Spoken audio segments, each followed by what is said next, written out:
missing. Each day we've utilized dozens of personnel on watercraft and helicopters with unmanned aerial systems and on shore, conducting a methodical and comprehensive search. Today our search teams have recovered a body in the lake.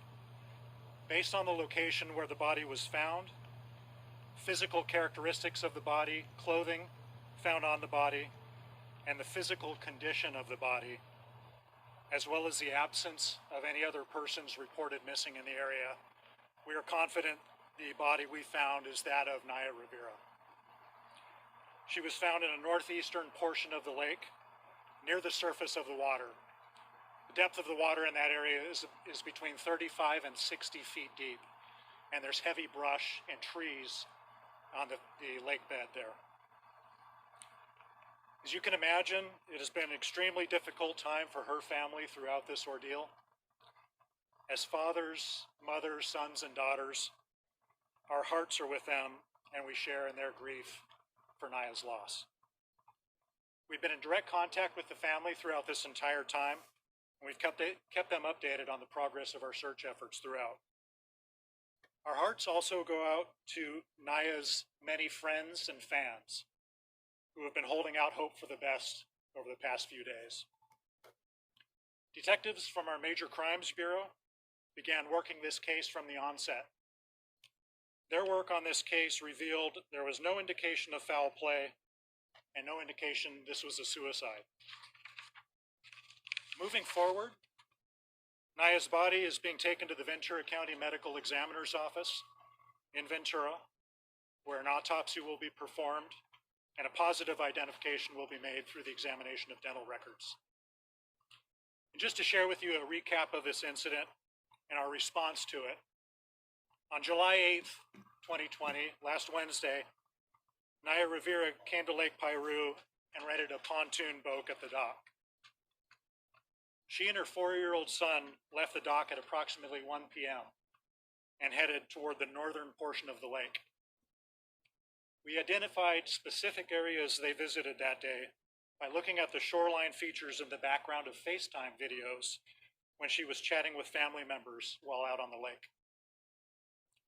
We know from speaking with her son that he and Naya swam in the lake together at some point during their journey.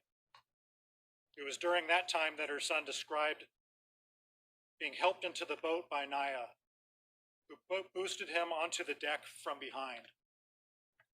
He told investigators that he looked back and saw her disappear under the surface of the water. Naya's son was later found asleep on the boat, which was adrift in the northern portion of the lake known as the Narrows, when a leasing agent searched for the watercraft which was overdue for return. The young was wearing a life vest when he was found, and he was wrapped in a towel. An adult-sized life vest was found on the boat. Several witnesses who were at the lake that day have been identified and interviewed by sheriff's investigators. There were 3 other rental boats on the lake that day. All of the people in each of those boats has been identified and interviewed. They had seen Naya's boat at different times and in several different locations during the window of time she was out on the lake. Those witness statements helped our teams focus their search in the northern and eastern portions of the lake. We received the call at 4:38 p.m. on Wednesday. Rangers at Lake Piru began searching the lake immediately. Our deputies arrived by 5 p.m., followed by one of our helicopters and an unmanned aircraft team, investigators, and a boat crew with divers. By early Thursday morning, we received assistance from several neighboring law enforcement agencies. Naya's family has expressed their gratitude to all those involved in the search efforts, and we would like to thank our partner agencies for their help in this search effort. Without their assistance, we could not have covered as large an area as quickly as we did. The following agencies provided personnel, equipment, and expertise to this complex search effort: the Lake Piru Rangers, the Ventura County Fire Department, the Los Angeles County Sheriff's Department, the San Luis Obispo County Sheriff's Office, the Tulare County Sheriff's Office, the United States Coast Guard, Forward Operating Base Point Mugu, and the California Governor's Office of Emergency Services. We also received support from Fugro Geodata Services. This company completed a detailed survey and mapping mission at the lake just 3 weeks earlier, in advance of the upcoming seismic retrofitting of the Santa Felicia Dam at the south end of the lake.